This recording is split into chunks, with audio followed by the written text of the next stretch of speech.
À travers les âges, l'homme a observé le monde dans lequel nous vivons, la complexité et la beauté de la nature, le mystère de la vie et de la mort, la profondeur de la joie et de la souffrance humaine.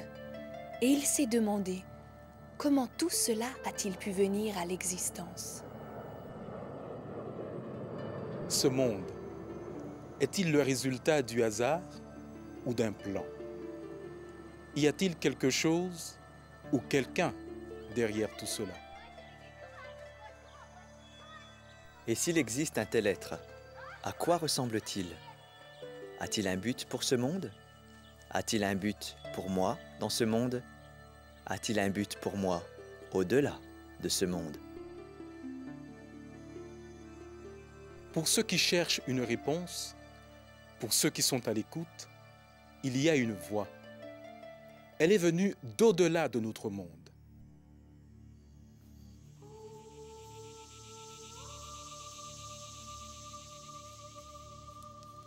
Il y a bien longtemps, cette voix fut entendue et mise par écrit, par plus de 40 personnes venant d'horizons différents et vivant dans l'espace de 1600 ans. Comme les pièces d'un divin puzzle, ces récits furent soigneusement préservés de génération en génération. Puis, vint le temps où ces écrits furent rassemblés en un seul livre. Étonnamment, ce livre révèle une histoire unique, d'une portée éternelle, et dont le personnage central est extraordinaire. Ce livre est communément appelé la Bible. Il est devenu le livre le plus cité, le plus publié, le plus traduit dans l'histoire des hommes. Il contient des milliers de prophéties. Aucune n'a été prise en défaut. Beaucoup se sont déjà réalisées. Et nombreuses sont celles qui attendent leur accomplissement, peut-être même aujourd'hui. On ne compte plus les millions de personnes qui ont trouvé dans ce livre une espérance et une aide. Ce livre affirme être les paroles mêmes de celui que nous appelons Dieu.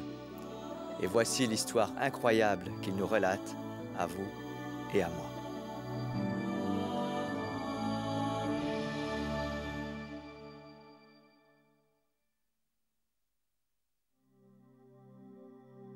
Avant que quoi que ce soit n'existe, avant le temps, ou l'espace, ou la matière physique, il y avait Dieu.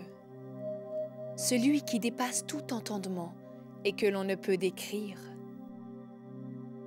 À travers son histoire, nous découvrons que Dieu est esprit, sans commencement ni fin. Il est complet en lui-même et ne manque de rien. Il est tout savoir et toute sagesse.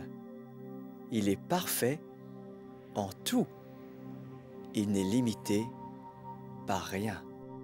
Selon son histoire, Dieu a parlé et toute la création vint à l'existence. Par sa parole, il créa toutes choses à partir de rien.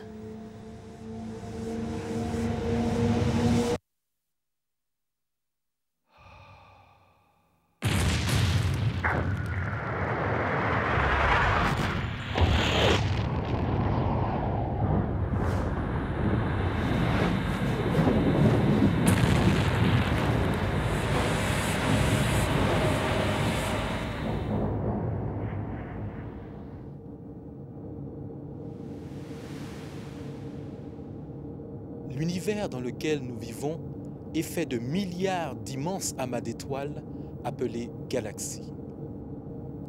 Chaque galaxie contient des millions et souvent des milliards d'étoiles. L'une de ces étoiles est la sphère en fusion appelée le Soleil. Autour du Soleil gravitent 9 planètes vraiment uniques, comprenant celle sur laquelle nous vivons, la Terre.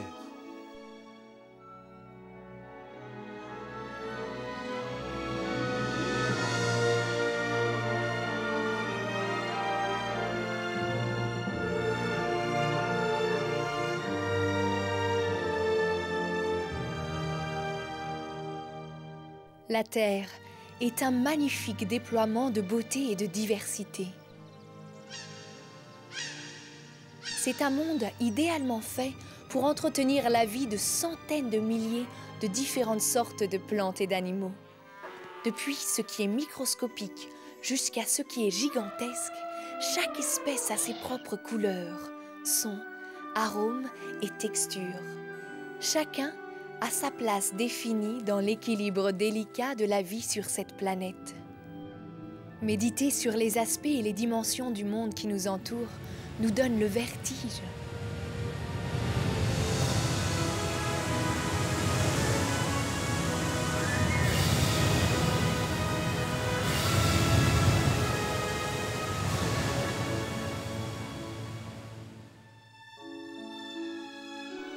Et c'est encore plus stupéfiant de penser que quelqu'un a été capable de créer tout cela.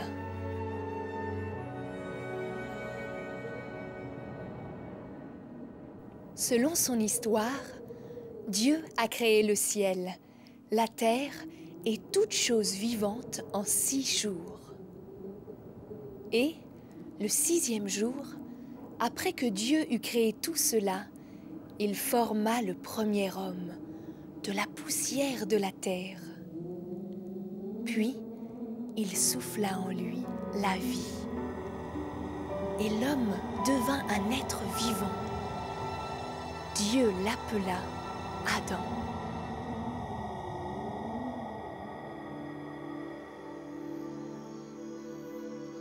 Et à partir de la chair même de l'homme, Dieu créa la première femme. Adam l'appela Ève. Adam et Ève étaient différents du reste de la création, parce que Dieu les avait créés à sa propre image. Il ne les créa pas pour être des dieux, mais tout comme la lune reflète la lumière du soleil, Adam et Ève furent créés pour refléter la lumière de Dieu. Dieu bénit Adam et Ève et les plaça dans un magnifique jardin, dans un pays appelé Éden, où ils avaient tout ce dont ils avaient besoin. Et le 7e jour, Dieu se reposa de sa création.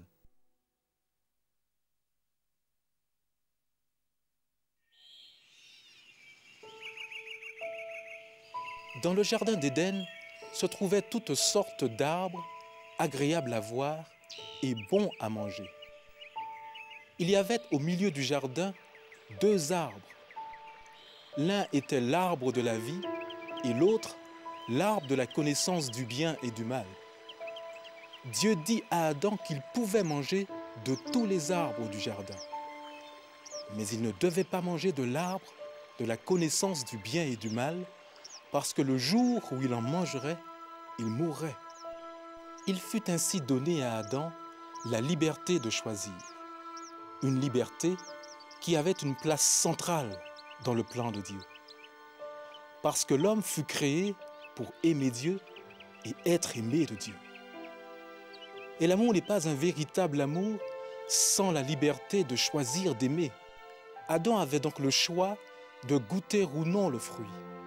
Un choix lourd de conséquences, la vie ou la mort. Mais Adam n'avait pas été le premier à avoir un choix à faire avec d'aussi grandes conséquences. Bien avant qu'Adam ne connaisse son premier souffle, Dieu avait créé une multitude d'êtres spirituels appelés les anges. Il fut donné à ces créatures une grande force et une grande intelligence pour servir Dieu, sur la terre et dans un lieu saint appelé le ciel. Un ange particulier reçut une plus grande puissance que les autres. Connu aujourd'hui sous le nom de Satan, cet ange ne fut pas satisfait du rôle pour lequel il avait été créé. Il voulut prendre la place de Dieu. Satan est donc devenu l'ennemi de Dieu, entraînant avec lui un grand nombre d'anges dans sa rébellion contre Dieu. C'est ainsi que Satan perdit sa position privilégiée devant Dieu.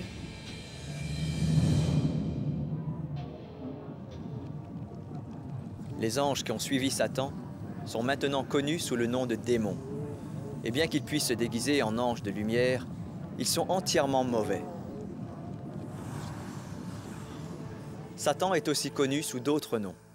tels que le séducteur, l'accusateur, le tentateur et le diable. Satan ne peut pas vaincre Dieu, car Dieu est tout-puissant. Et le jour viendra où Satan et tous les démons seront jetés dans un endroit d'éternel tourment que Dieu a préparé pour eux, un lieu appelé l'étang de feu. Mais avant ce jour-là, Satan va faire tout ce qu'il pourra pour blesser Dieu, en essayant de détruire ce que Dieu aime.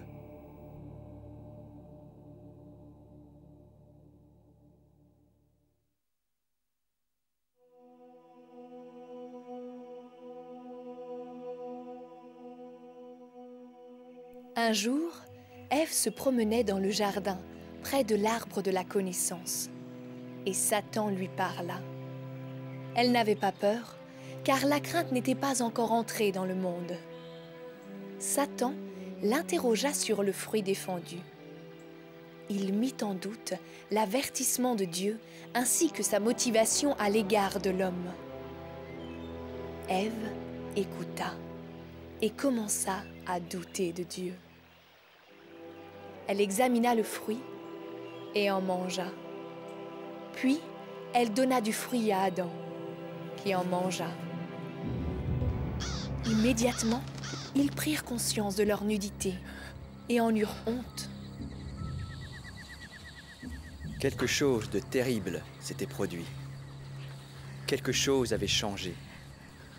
Le mal présent dans Satan était comme une maladie infectieuse.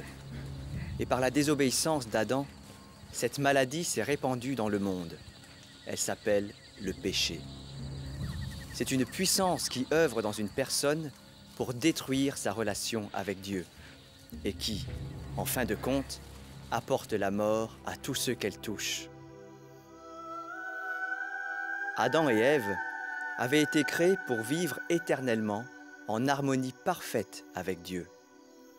En mangeant le fruit, ils ont agi indépendamment de Dieu, exactement comme Satan avait fait. À cause de cela, ils connurent la mort, d'abord dans le domaine spirituel, puis sur le plan physique. Et à travers Adam, le péché fut transmis de génération en génération, infectant toute l'humanité jusqu'à ce jour. Bien qu'invisible, le péché est la source de tout égoïsme et de toute souffrance.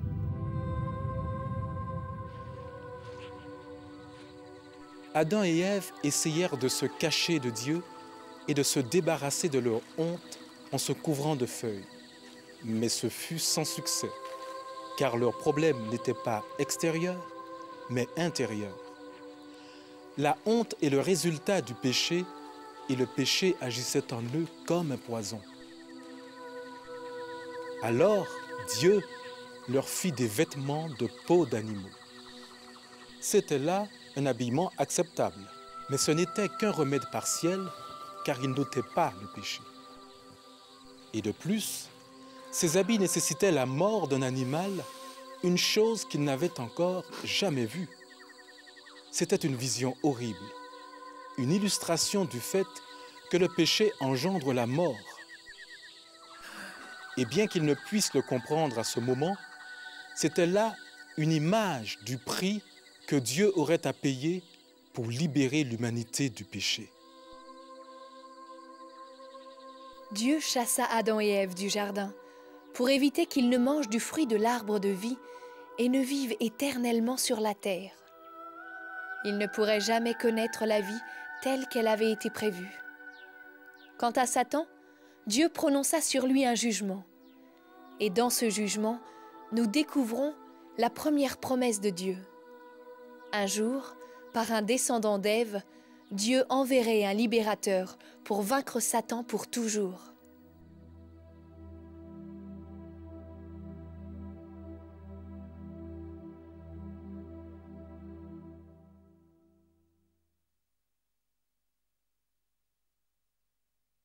Alors que les descendants d'Adam et Ève se multipliaient, le péché augmentait aussi.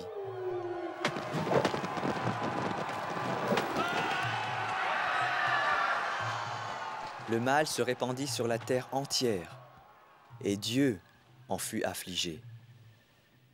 Mais il y avait un homme du nom de Noé qui était fidèle à Dieu. Et Dieu donna à Noé des instructions détaillées pour construire un immense bateau appelé arche.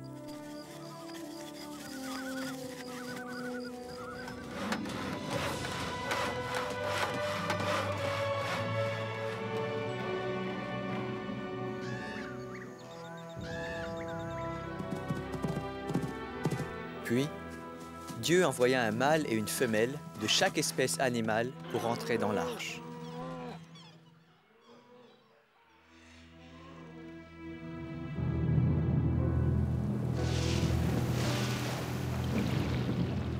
Et après que Noé et sa famille furent aussi entrés dans l'arche, Dieu en ferma la porte.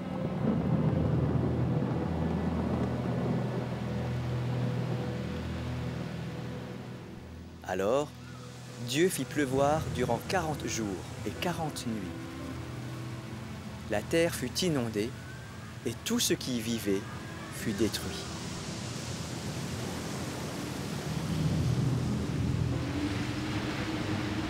Pendant 150 jours, l'eau recouvrit la terre. Mais Noé et sa famille, ainsi que les animaux, étaient en sécurité dans l'arche. Lorsque finalement l'eau se retira, l'arche fut déposée sur une montagne et les animaux se dispersèrent. Et c'est ainsi que Noé et sa famille échappèrent au jugement de Dieu sur le mal dans le monde. Non qu'ils n'aient jamais péché, mais parce qu'ils crurent Dieu.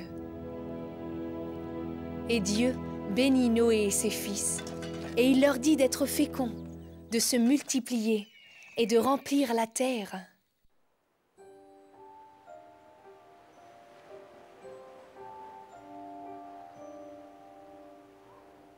Le nombre des descendants de Noé augmenta beaucoup, mais ils restèrent comme un seul peuple. Ils ne remplirent pas la terre comme Dieu l'avait ordonné. Au lieu de cela, ils bâtirent une ville. Puis, ils construisirent une tour atteignant les cieux. Cela déplut à Dieu.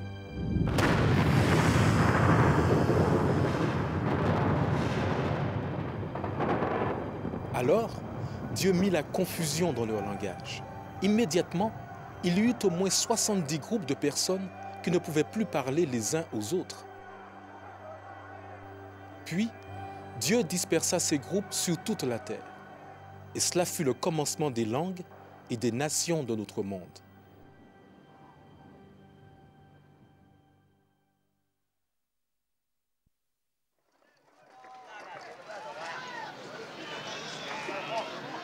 Parmi les nations de la terre, Dieu appela un homme qui nous est connu sous le nom d'Abraham. Dieu dit à Abraham de quitter sa maison et d'aller dans un pays qu'il lui montrerait. Abraham fit ce que Dieu avait dit et prit avec lui ses gens et tout ce qui lui appartenait. Dieu promit qu'Abraham posséderait ce pays et qu'il deviendrait le père d'une grande nation et qu'à travers lui, toutes les nations de la terre seraient bénies. C'était une promesse étrange, parce qu'Abraham et sa femme Sarah n'avaient pas d'enfants. Mais Abraham obéit à Dieu malgré tout et conduisit ses gens dans le pays de Canaan.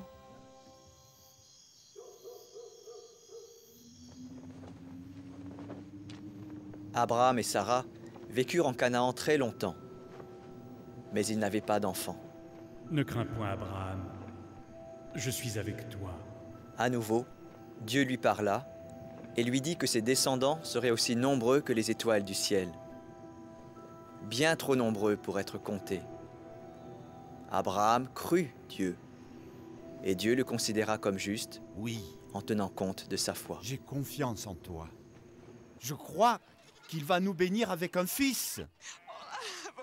Mais comment cette promesse de Dieu à Abraham pouvait-elle s'accomplir? Pour Sarah, avoir un enfant semblait impossible. Plutôt que de s'attendre à Dieu et à son temps, Sarah donna sa servante Agar à Abraham et Agar donna naissance à un enfant nommé Ismaël. Je l'appelle Ismaël.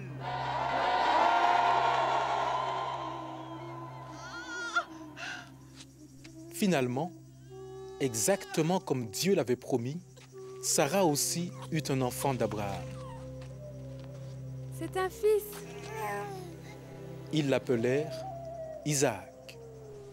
J'ai un fils. Je l'appelle Isaac. Mais qu'est-ce qu'il a fait? Chasse-le d'ici!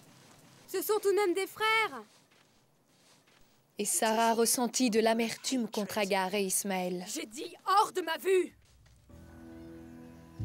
Abraham en fut affligé.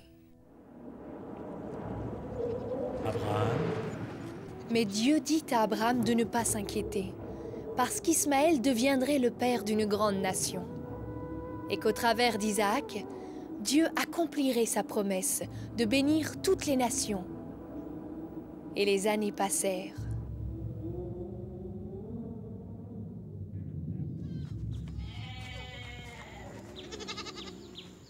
À cette époque, ceux qui avaient mis leur confiance en Dieu avaient la coutume de sacrifier un animal comme acte d'adoration. Cette pratique remontait au temps des enfants d'Adam et Ève qui, fort probablement, avaient entendu parler de l'animal mis à mort pour vêtir leur père et leur mère. Et qu'est-ce que tu vas offrir? Un jour, Abraham et son fils se préparèrent à faire une offrande à Dieu. Le fils d'Abraham était maintenant adulte et il avait probablement déjà fait cela très souvent. Mais cette fois-ci, ce fut différent.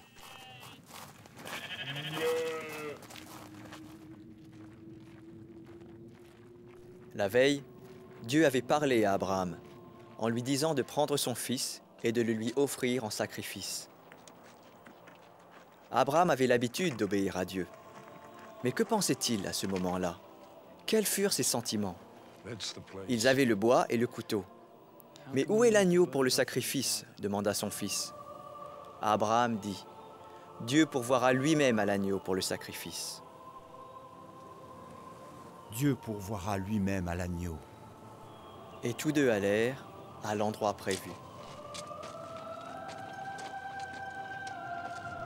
Là, ils préparèrent l'autel et arrangèrent le bois.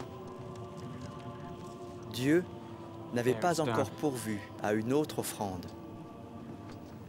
Alors, oui, Père. Abraham lia son fils sur l'autel. Il n'y avait toujours rien d'autre pour le sacrifice. Donc, Abraham leva son couteau pour tuer son fils. Mais une voix se fit entendre du ciel, disant « N'avance pas la main sur le jeune homme !» Et là, dans les buissons, il y avait un bélier retenu par les cornes. C'est ainsi que Dieu pourvut à l'offrande à la place du fils d'Abraham. Il y a là une image de l'offrande à laquelle Dieu pourvoirait un jour pour le péché de l'humanité.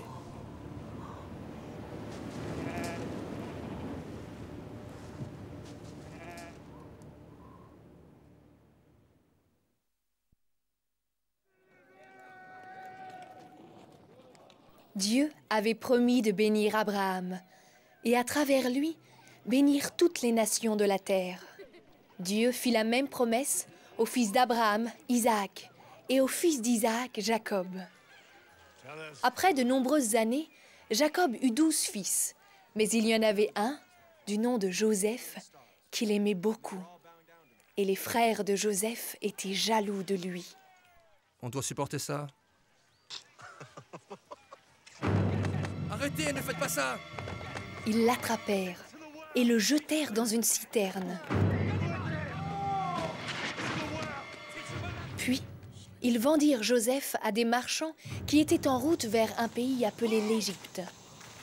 Les frères trempèrent les habits de Joseph dans du sang et racontèrent à leur père que Joseph avait été dévoré par une bête sauvage.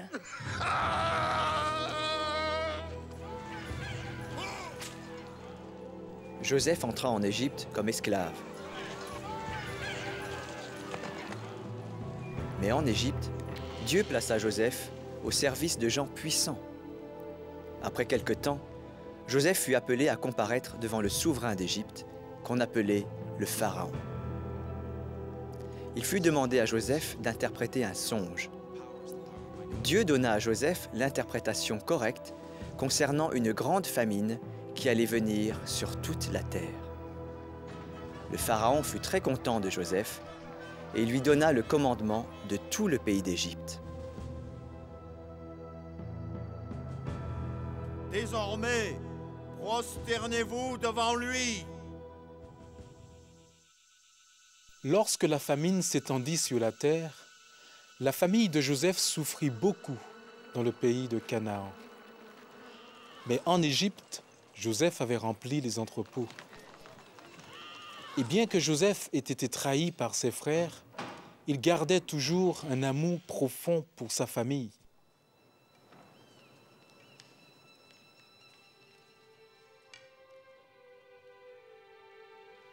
Grâce à la position que Dieu avait donnée à Joseph, sa famille tout entière eut l'autorisation de venir vivre en Égypte et d'échapper à la famine. Mon fils bien-aimé. C'est ainsi qu'un peuple par lequel Dieu allait bénir les nations vint habiter dans un pays qui n'était pas le sien.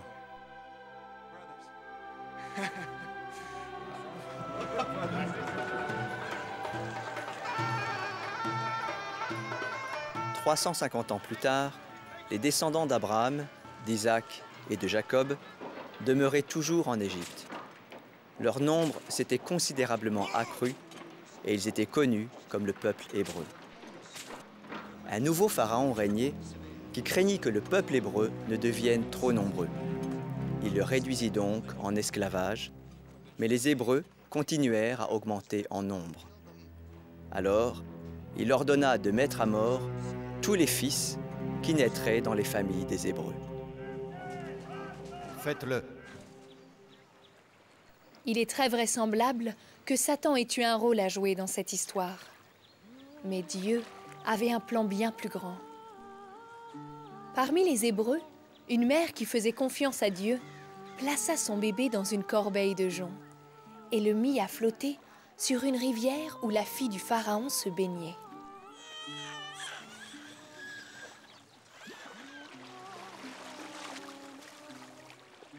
Quand la fille du Pharaon vit l'enfant hébreu, elle le recueillit.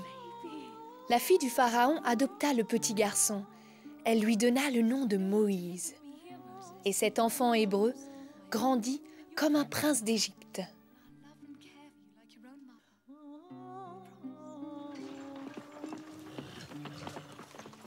Debout! Lorsque Moïse Avance! fut devenu un homme, il vit un Égyptien maltraiter un Hébreu.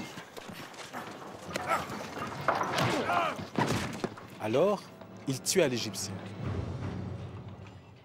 Craignant d'être puni par le Pharaon, Moïse s'enfuit au désert et il y vécut comme berger pendant 40 ans.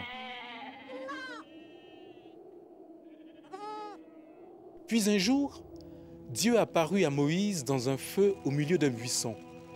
Pourtant, le buisson ne se consumait pas. Et de ce buisson, Dieu parla à Moïse. Moïse, je suis là. Dieu dit à Moïse de retourner vers son peuple et de le conduire hors d'Égypte. Dieu lui promit d'être avec lui. Moïse eut peur, mais il obéit à Dieu.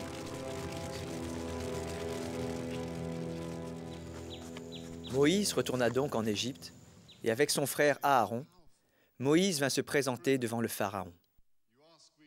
Mais le cœur du Pharaon s'endurcit à l'égard du peuple hébreu, et il refusa de le laisser partir d'Égypte. Alors, Dieu envoya une série de terribles plaies sur l'Égypte, mais aucune de ces plaies n'affecta le peuple hébreu. Après chaque plaie, le Pharaon continuait de refuser le départ du peuple. Je ne laisserai pas partir ton peuple. Alors écoute ce que Dieu dit. Puis, Dieu ordonna à chaque famille hébreu de tuer un agneau et de mettre du sang de cet agneau au-dessus de la porte de leur habitation. Et Dieu envoya la mort sur tous les premiers-nés du pays, excepté ceux qui étaient dans les maisons, dont le dessus de porte avait du sang. Tout comme avec Adam et Ève dans le jardin, Abraham et son fils sur la montagne, c'était une autre image montrant comment un sacrifice de substitution délivrerait un jour l'humanité de Satan, du péché et de la mort.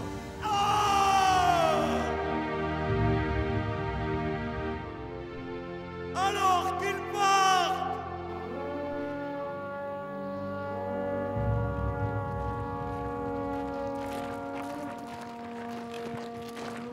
Finalement, le Pharaon laissa partir le peuple hébreu, qui put sortir d'Égypte.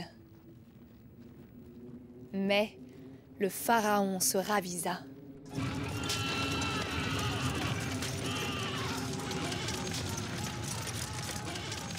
À la tête de son armée, il poursuivit le peuple hébreu jusqu'au bord de la mer.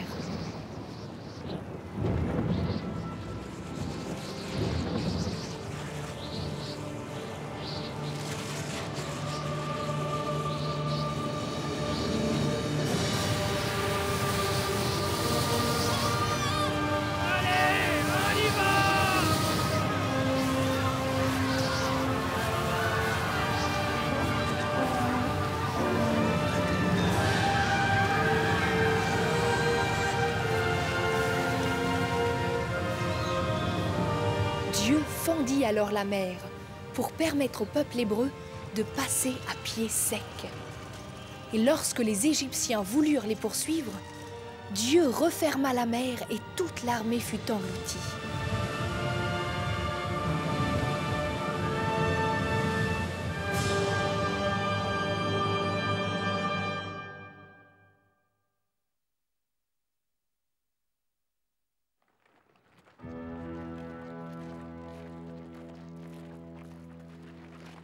Depuis l'Égypte, Dieu conduisit le peuple hébreu vers une montagne dans le désert appelée Sinaï.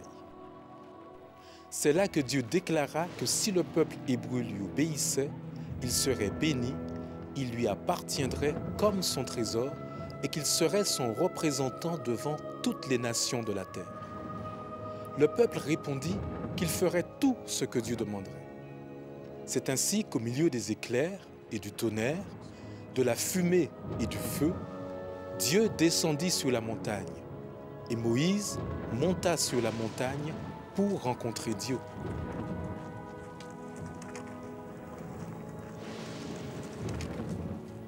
Sur des tables de pierre, Dieu écrivit les lois par lesquelles on pouvait vivre et être béni. Il les confia à Moïse afin qu'il les donne au peuple hébreu. C'était là un acte sacré de confiance, un appel saint, car ces lois étaient les voies mêmes de Dieu.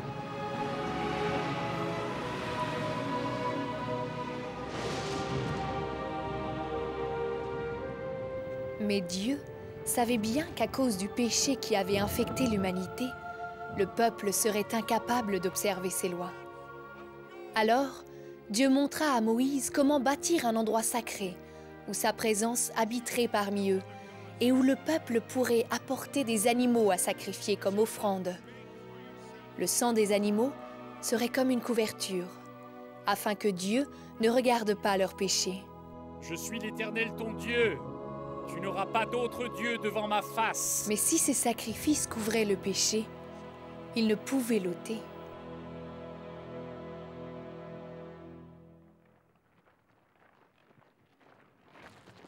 Avec le temps, les Hébreux peuplèrent le pays de Canaan que Dieu avait promis à leur père. Au fil des ans, ils développèrent un sens très fort de leur identité avec de nombreuses traditions. Dans la principale ville de leur pays, Jérusalem, ils construisirent un lieu sacré appelé le Temple. C'est là qu'ils offraient des sacrifices pour couvrir leurs péchés.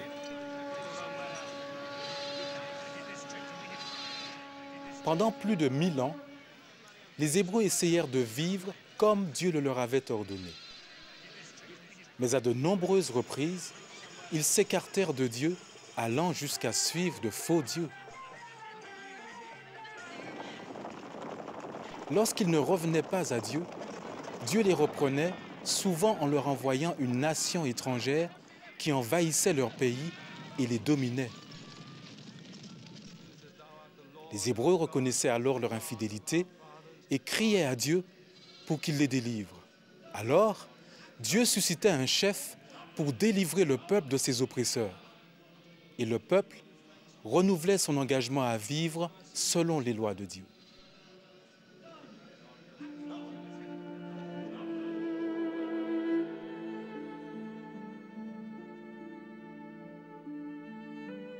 De bénédiction en esclavage, encore et encore, toujours et à nouveau, le peuple hébreu avait été appelé à montrer au monde qui était Dieu.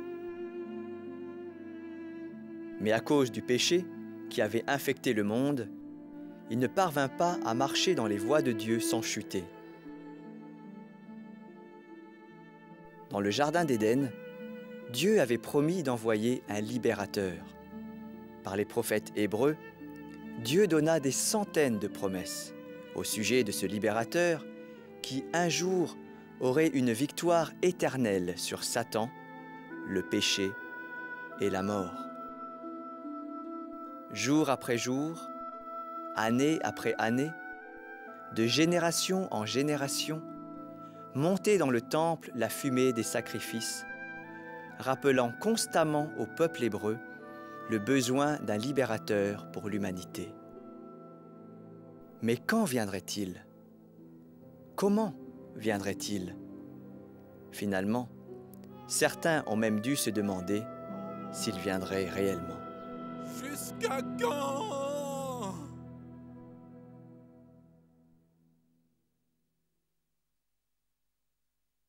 Après avoir attendu et guetté l'événement pendant des milliers d'années, cela finit par arriver. Une nuit, dans la ville de Nazareth, une jeune femme nommée Marie eut une visite inattendue.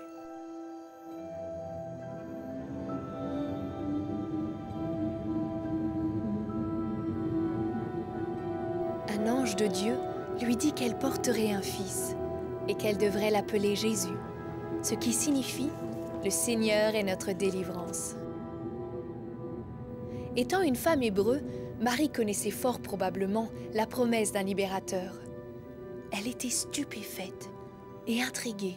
« Comment cela peut-il arriver ?» se demandait-elle, « car je suis vierge. » L'ange lui dit que l'Esprit de Dieu viendrait sur elle et que l'enfant serait conçu de cette manière et qu'il serait appelé le Fils de Dieu.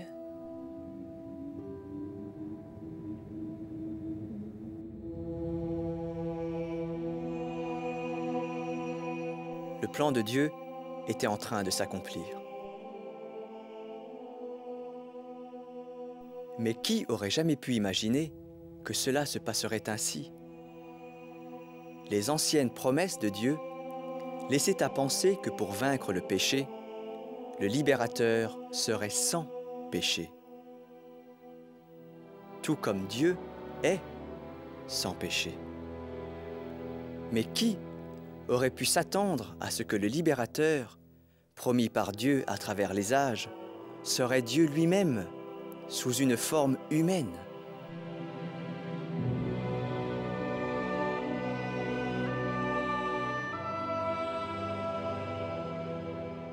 Marie était promise en mariage à un Hébreu nommé Joseph. Mais tu n'es pas n'importe qui. Lorsque Joseph apprit que Marie était enceinte, il en fut très affecté. Mais un ange apparut à Joseph dans un songe et lui dit que cet enfant était conçu par l'Esprit de Dieu et qu'il délivrerait son peuple de ses péchés. Joseph prit donc Marie pour épouse et il respecta sa virginité jusqu'à ce que l'enfant soit né.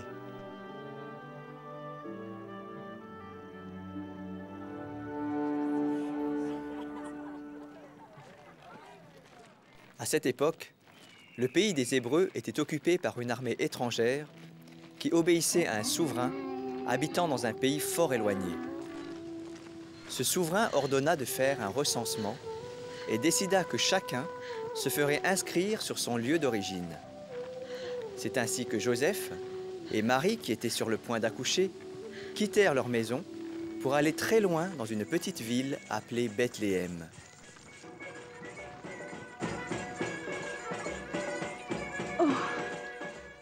Mais à cause de la grande affluence à Bethléem, aucun lit n'était disponible pour Marie.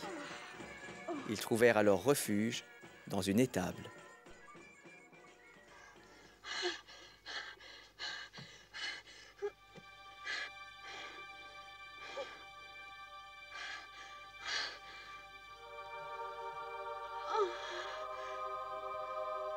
C'est donc ainsi que le libérateur promis, le Fils de Dieu, vint au monde comme un enfant, né dans les conditions les plus humbles.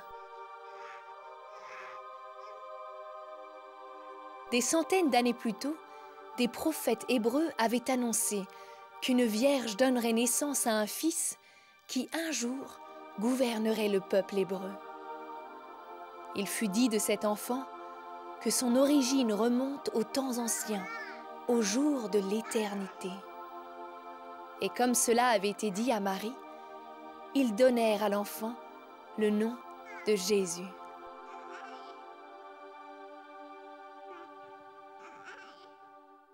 Ah, ces étoiles! Je vais faire tomber... Il y avait un roi nommé Hérode. Il avait reçu une certaine autorité de la puissance étrangère qui exerçait sa souveraineté sur le pays des Hébreux. Hérode était un homme mauvais. Ayant entendu parler de cet enfant que l'on disait être roi, il décréta que dans les environs du lieu de naissance de Jésus, tous les garçons de 2 ans et au-dessous seraient tués. Mais, Votre Majesté, quoi? Tuez-les tous!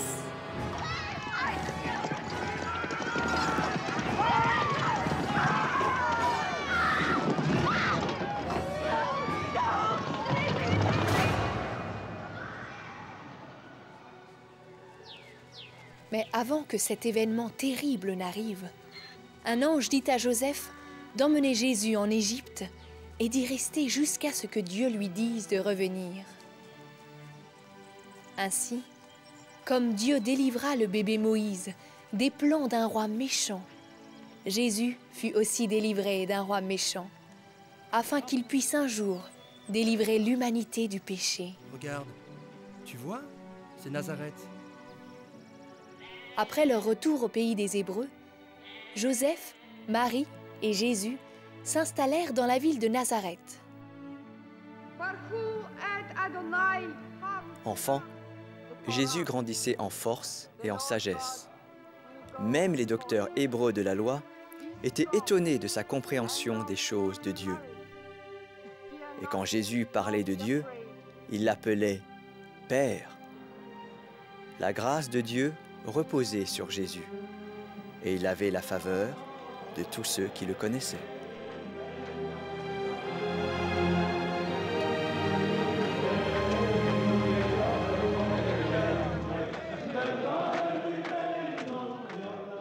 Dans sa croissance de l'état d'enfant à celui d'homme, il demeura sans péché. Et quand Jésus eut environ 30 ans, survint un homme nommé Jean, qui était rempli de passion pour Dieu. Le sacrifice que Dieu demande, c'est un cœur repentant. Alors comment faire pour être sauvé? Repentez-vous! Des centaines d'années plus tôt, des prophètes hébreux avaient annoncé que quelqu'un comme Jean serait envoyé par Dieu pour préparer le chemin du libérateur. Jean allait être le premier à parler de Jésus comme de l'agneau de Dieu qui ôte le péché du monde. Proclamant que le royaume de Dieu était proche, Jean exhortait le peuple à vivre selon les voies de Dieu. Mes voies ne sont pas vos voies! Ceux qui acceptaient le défi de Jean de vivre pour Dieu participaient à une pratique appelée baptême, dans laquelle ils étaient recouverts d'eau. Cela exprimait la purification et l'engagement de vivre selon les lois de Dieu. Un jour, Jésus vint auprès de Jean. Sachant qui était Jésus, Jean éprouva le besoin d'être baptisé par lui. C'est moi qui ai besoin d'être baptisé. Et c'est toi qui viens. Mais ce temps n'était pas encore venu. Et c'est Jésus qui fut baptisé par Jean.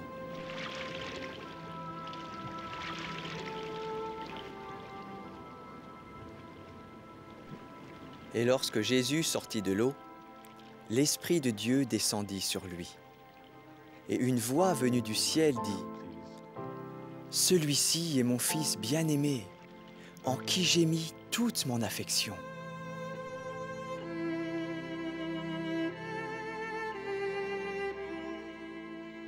Alors, Jésus s'en alla dans le désert pour être tenté par Satan.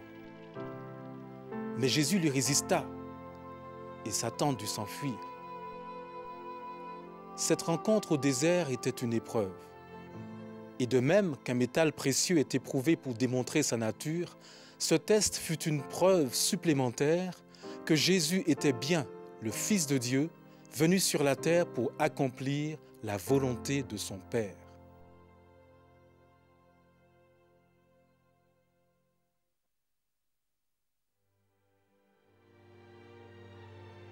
Après avoir résisté à Satan, Jésus revint du désert avec la puissance du Saint-Esprit. Maître! Maître! Bientôt, les gens commencèrent à suivre Jésus. La plupart d'entre eux étaient des gens ordinaires, Moi, c'est André de Capernaum. des gens du peuple. Mais ils voyaient quelque chose d'inhabituel et d'extraordinaire en Jésus.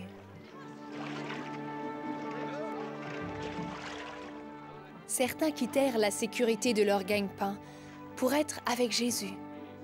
Quelques-uns d'entre eux étaient des marins pêcheurs, à qui Jésus dit « Suivez-moi, et je vous ferai pêcheurs d'hommes. » Reste avec nous.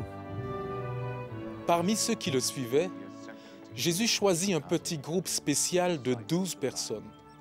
Ce groupe fut connu comme étant ses disciples, et durant presque 3 ans, ils cheminèrent avec lui et furent enseignés par lui. Ils commencèrent à voir le monde avec sa vision. Comme pour tous ceux qui suivent Jésus, ces hommes étaient en préparation pour quelque chose qui allait bien au-delà de tout ce qu'ils pouvaient imaginer. Le royaume des cieux est comme un trésor. Alors que Jésus et ses disciples cheminaient à travers le pays, les gens s'assemblaient autour de lui.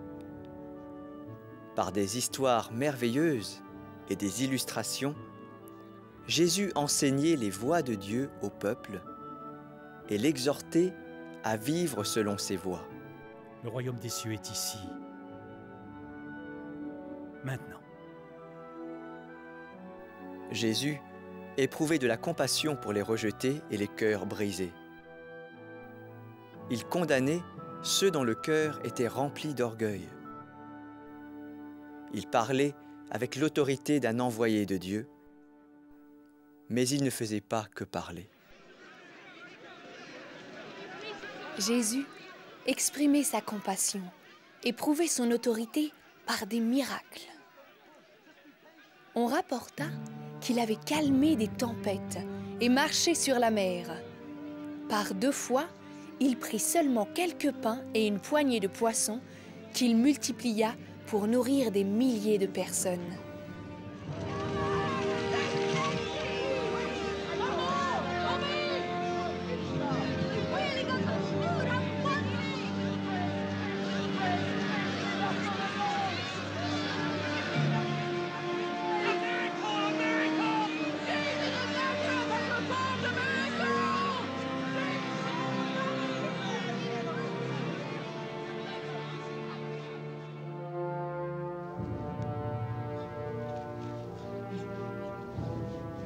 Jésus rendait la vue aux aveugles, faisait marcher les boiteux et guérissait les gens de terribles maladies.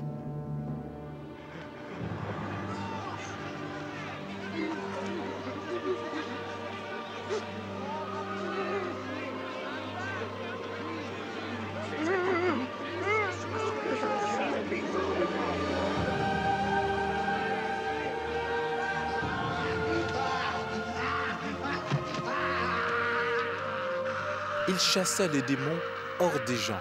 Quitte-le! Et même, il ressuscitait les morts. Pendant 30 ans, Jésus avait vécu dans l'ombre. Mais maintenant, il démontrait son pouvoir sur les mondes physiques et spirituels, sur la vie et sur la mort.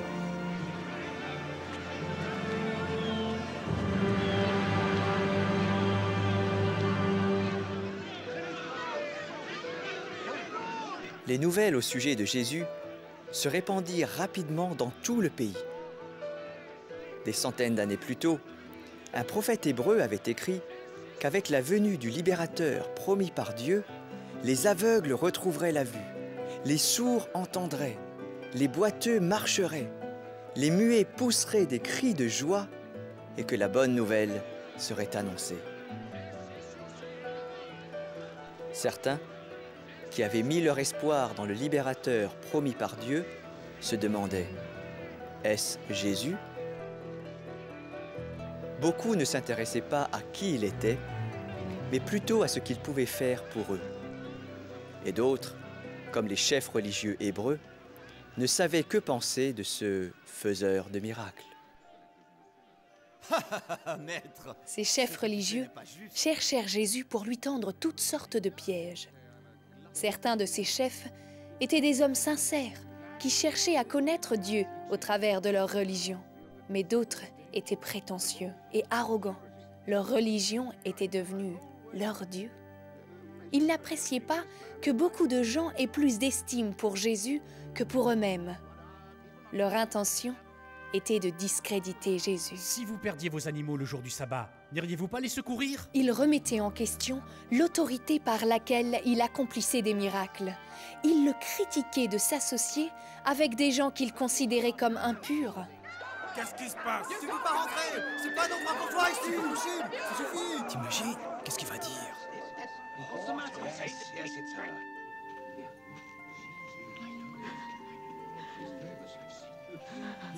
Mais qu'est-ce qu'elle fait? Arrêtez-la. Mais parmi tout ce que faisait Jésus, la chose qui semblait les irriter le plus était qu'il disait aux gens que leurs péchés étaient pardonnés. Bien que tes péchés soient nombreux. Car Dieu seul a l'autorité pour pardonner le péché. Seul Dieu peut pardonner les péchés, pas les hommes. En prétendant faire ce que Dieu seul pouvait faire, Jésus prétendait, en fait, être Dieu. Ce qui, selon la loi hébraïque, était puni de mort. Va, il ne pêche plus.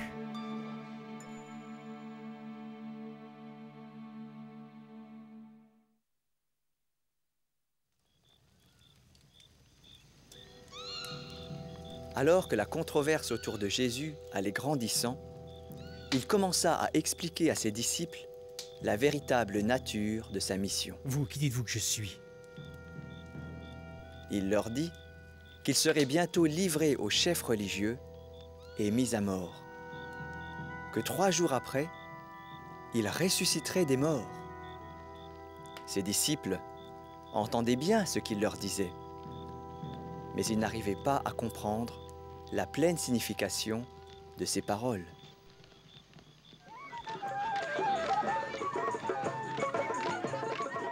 Chaque année, le peuple hébreu avait une célébration appelée la Pâque.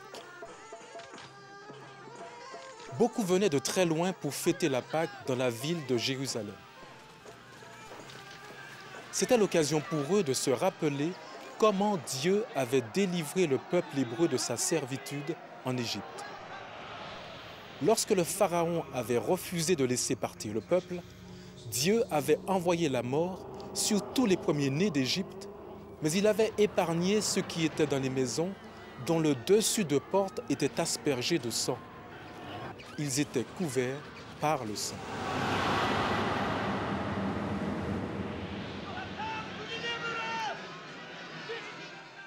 Voici ce qui arriva.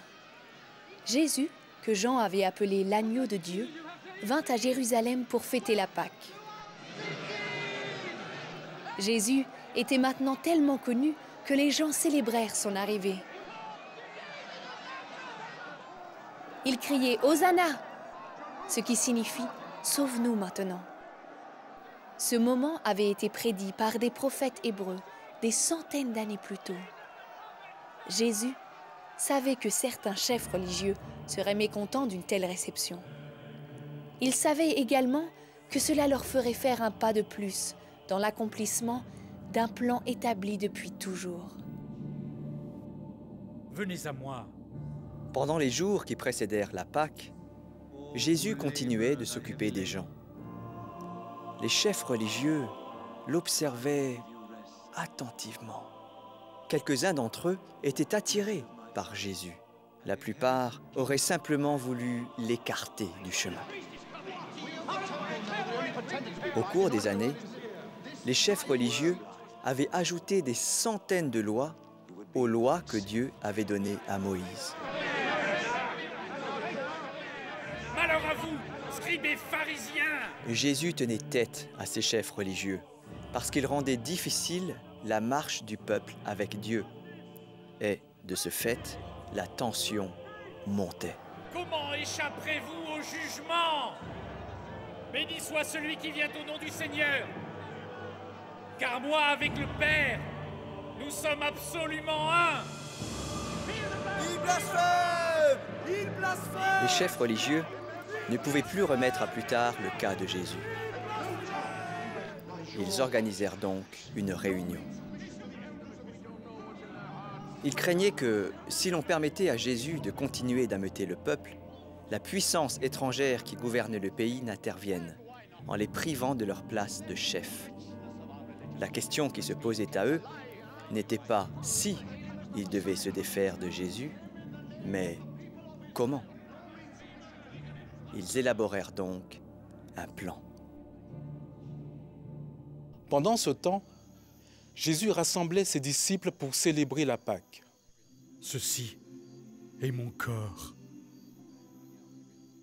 Prenant le pain de la Pâque, Jésus le rompit et dit « Ceci est mon corps qui est donné pour vous. » Puis il prit le vin qui représente le sang de l'agneau pascal qui avait été placé au-dessus des portes des maisons des Hébreux, et il dit « Ceci est mon sang qui est répandu pour beaucoup pour le pardon des péchés. » Cependant, Jésus savait que Satan avait inspiré un plan de trahison dans le cœur de l'un de ses disciples. Alors, Jésus l'envoya accomplir ce qui était dans son cœur.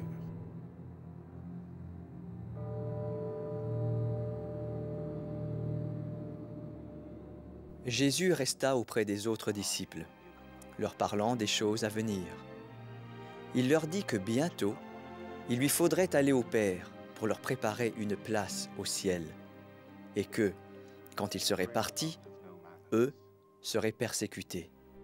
Mais Jésus dit aussi qu'ils ne devaient pas s'inquiéter, car l'Esprit de Dieu leur viendrait en aide et serait leur consolateur. Qu'au temps marqué, Jésus reviendrait vers eux et qu'ils seraient pour toujours ensemble. Après avoir dit ces choses, Jésus pria et ils allèrent dans un jardin tout proche. Il n'était pas là depuis bien longtemps, lorsque les disciples s'endormirent. Mais Jésus souffrait une agonie dans la prière, sachant ce qui devait arriver. Que cette coupe s'éloigne de moi. Sortant de l'obscurité, le disciple qui avait trahi Jésus arriva. Avec lui se trouvaient des chefs religieux et des gardes armés. Judas! Qu'est-ce qu'il y a? Lorsque l'un des disciples tenta de le défendre, Jésus l'arrêta, disant qu'il pourrait facilement avoir des milliers d'anges pour le faire. Emmenez-le. Et Jésus alla avec eux de son plein gré.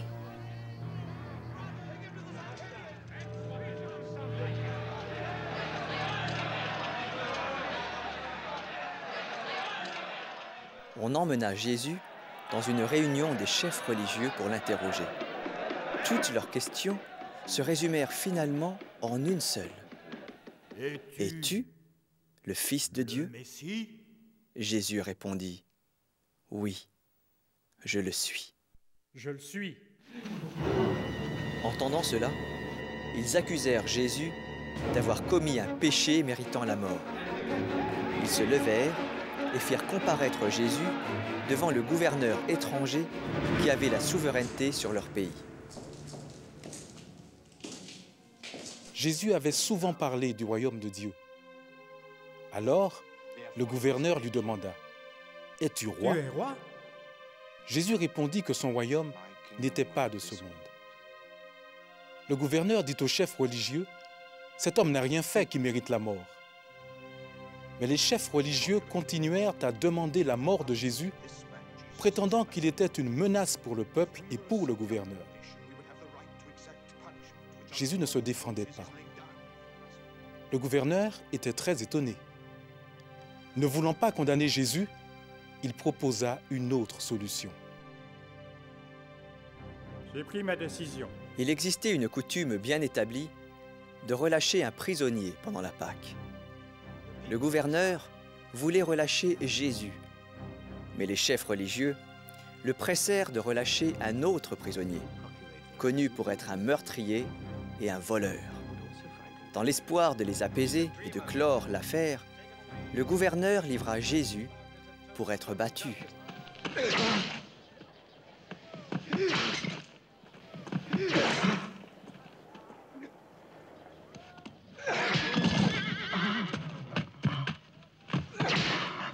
Après avoir sévèrement battu Jésus, les soldats lui mirent une tunique rouge. Puis, ils tressèrent une couronne d'épines qu'ils placèrent sur sa tête. Et ils commencèrent à se moquer de lui, disant « Salut, roi des Juifs !»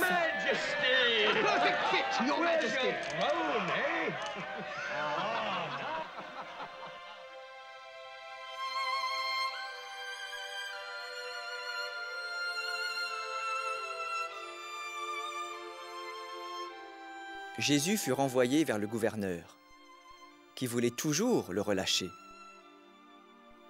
Mais les chefs religieux continuaient de réclamer la mort de Jésus. Une foule s'était maintenant rassemblée à l'extérieur. Le gouverneur sortit donc et demanda à la foule ce qu'il fallait faire de Jésus. Jésus de Nazareth.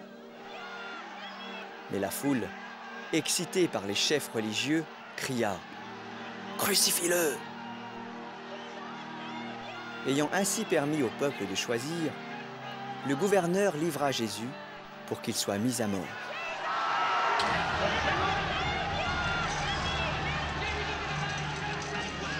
Ils placèrent sur Jésus une lourde poutre de bois. Puis ils l'emmenèrent en dehors de la ville, à un endroit où les criminels étaient exécutés.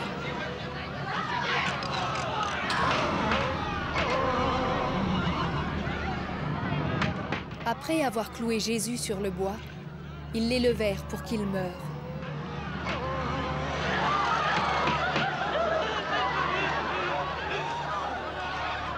Au-dessus de lui, ils placèrent une inscription indiquant que sur cette croix était crucifié le roi des Juifs.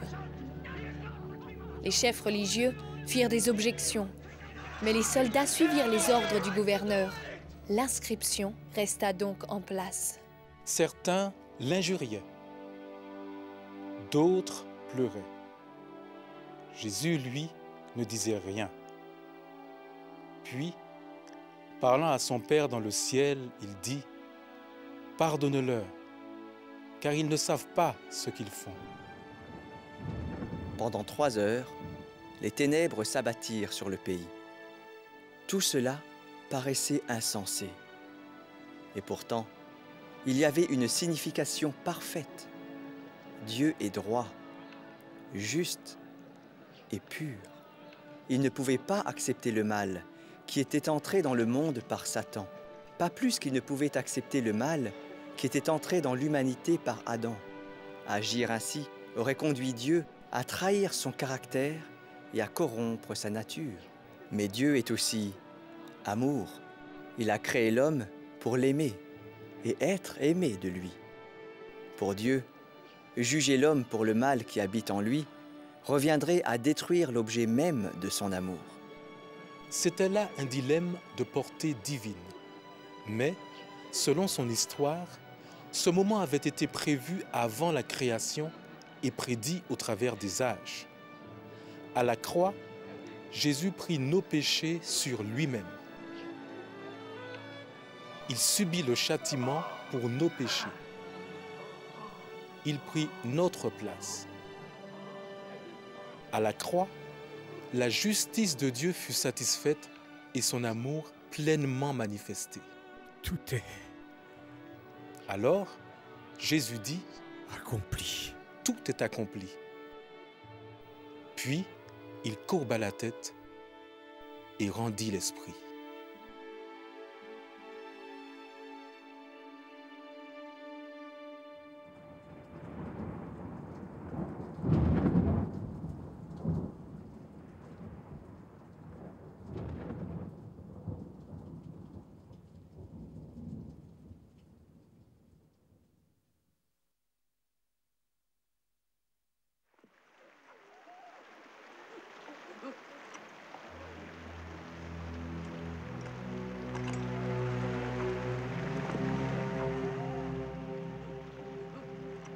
Après s'être assuré que Jésus était mort, les soldats permirent que l'on descende son corps de la croix.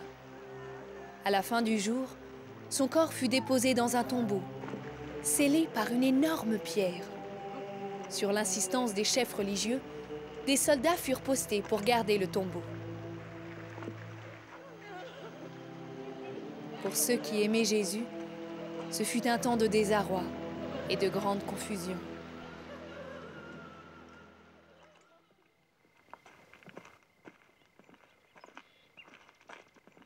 Trois jours après la crucifixion de Jésus, un groupe de femmes alla voir le tombeau de bon matin.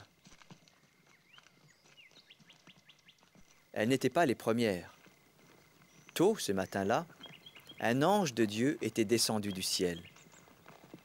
Les soldats qui gardaient le tombeau furent frappés de stupeur, et l'ange roula la pierre qui scellait l'entrée. Où allez-vous? Jésus n'est pas là.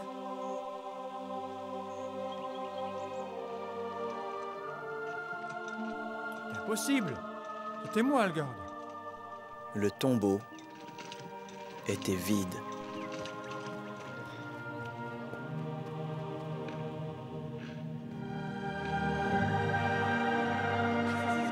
Exactement comme il l'avait promis, Jésus était ressuscité des morts.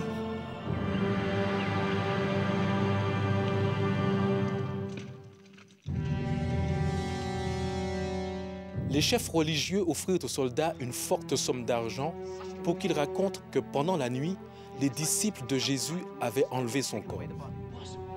Ils promirent que si l'affaire arrivait jusqu'au gouverneur, ils useraient de leur influence pour les préserver des ennuis. Les soldats acceptèrent l'argent, mais la vérité ne put rester cachée.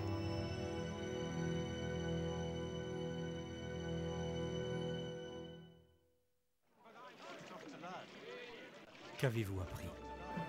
Pendant les 40 jours qui suivirent, Jésus apparut en chair et en os à de nombreuses personnes. Pour certains, il parla avec eux. Avec d'autres, il partagea leur repas. À une occasion, il apparut à plus de 500 personnes. Il leur ouvrit l'intelligence, afin qu'à la lumière de ce qui avait été écrit par les prophètes des temps passés, ils puissent comprendre les événements qu'ils vivaient. Il leur expliqua que pour le pardon des péchés du monde, sa mort et sa résurrection étaient nécessaires. Puis, il parla du royaume de Dieu, en affirmant que toute autorité lui avait été donnée, dans le ciel et sur la terre. Votre captivité est terminée. Le temps était maintenant venu pour Jésus de s'en aller vers le Père et d'aller préparer une place dans le ciel pour tous ceux qui l'aiment. Jésus promit à ses disciples que l'Esprit de Dieu viendrait bientôt leur donner la puissance d'annoncer au monde la vérité, l'amour et le pardon venant de lui. Après avoir dit ces choses, Jésus les quitta et s'éleva dans le ciel.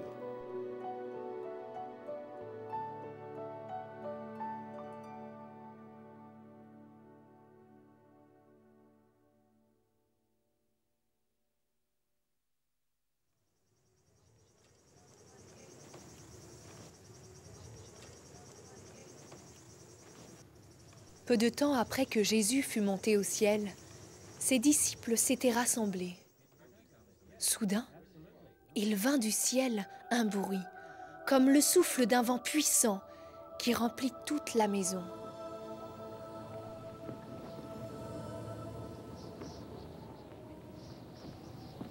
C'est bizarre, on dirait une tempête.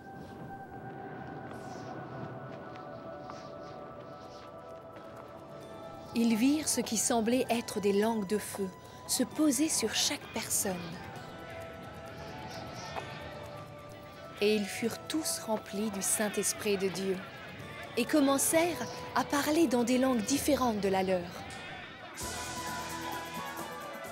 Exactement comme Jésus l'avait promis, ses disciples n'étaient plus seuls, car sa présence se manifestait en eux par l'Esprit de Dieu qui les remplissait.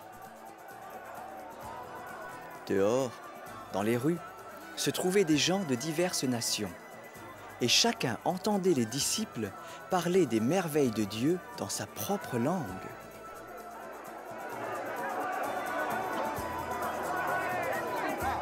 Et à partir de ce jour, ses disciples allèrent dans le monde pour annoncer la vérité, l'amour et le pardon de Dieu. Au nom du Seigneur, par son esprit, lève-toi. Ils firent ce que Jésus faisait alors qu'il était encore avec eux. Guérir les malades, chasser les démons et réconcilier les gens avec Dieu.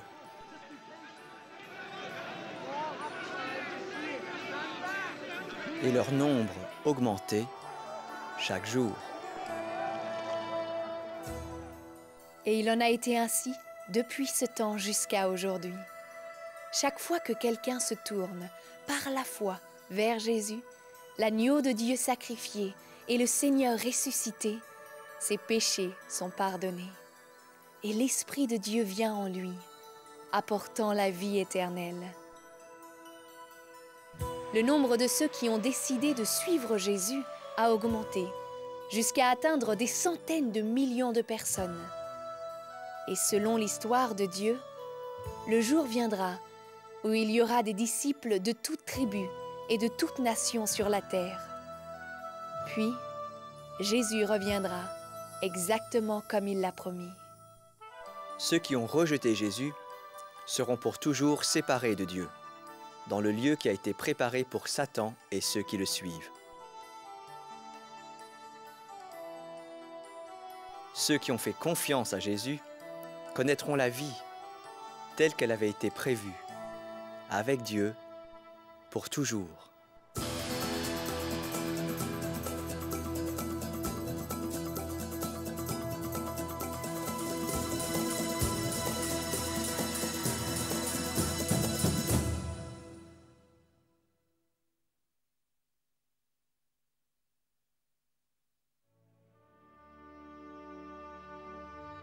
Vous avez maintenant entendu ce que certains ont appelé la plus belle histoire jamais contée. Mais si elle est réellement vraie, ce n'est plus simplement une histoire. C'est bien plus que cela. C'est porteur d'une incroyable signification pour chacun de nous. Il existe aussi d'autres histoires au sujet de Dieu et de l'homme. Elles prétendent toutes être vraies. Mais cette histoire est différente. Ces autres histoires parlent de gens qui ont soi-disant trouvé leur chemin vers Dieu. Cette histoire-ci nous dit qu'il nous est impossible d'atteindre Dieu. Mais Dieu a tant aimé le monde qu'il est venu vers nous. À travers cette histoire, nous découvrons qu'une maladie spirituelle mortelle est entrée dans le monde par la désobéissance d'Adam, le premier homme créé par Dieu. Cette maladie, appelée le péché, est une puissance mauvaise qui sépare les gens de Dieu, apportant la mort à tous ceux qu'elle touche. De génération en génération, le péché a été transmis, infectant chaque individu jusqu'à ce jour. Mais à travers cette histoire, nous découvrons aussi que depuis le commencement, Dieu avait un plan pour envoyer un libérateur qui un jour nous délivrerait à jamais du péché et de la mort. De même que Dieu a pourvu un vêtement pour Adam, une arche pour Noé, un bélier pour Abraham et un agneau pascal pour le peuple hébreu, Dieu nous a aussi donné le moyen d'être délivrés du péché grâce à un libérateur. Mais qui aurait jamais imaginé que ce libérateur serait Dieu lui-même, sous une forme humaine? Jésus. Il devint l'un de nous. Il vécut parmi nous. Il ressentit nos douleurs. Et afin que nous puissions éternellement vivre avec lui, il donna sa vie pour payer le prix de notre péché. Puis, il prouva qu'il était celui qu'il prétendait être par sa victoire sur la mort. Jésus est différent de tous les autres. Et il désire que son histoire devienne votre histoire. Il vous invite à le suivre. Il vous offre son aide pour aujourd'hui et l'espoir pour demain. Son invitation ne sera pas offerte indéfiniment. Elle vous est proposée maintenant. Allez-vous répondre oui? Si vous voulez connaître et suivre Jésus, alors dites-le lui, tout simplement. Confessez-lui votre besoin de pardon. Mettez en lui votre confiance. Reconnaissez qu'il est mort pour vos péchés, afin que vous soyez réconciliés avec votre Père céleste, qui vous aime. Recevez l'Esprit de Dieu et permettez-lui de diriger votre vie. Lorsque vous aurez fait cela, vous découvrirez le véritable but de votre vie. Vos aspirations les plus profondes seront satisfaites et vous rendrez gloire à Dieu.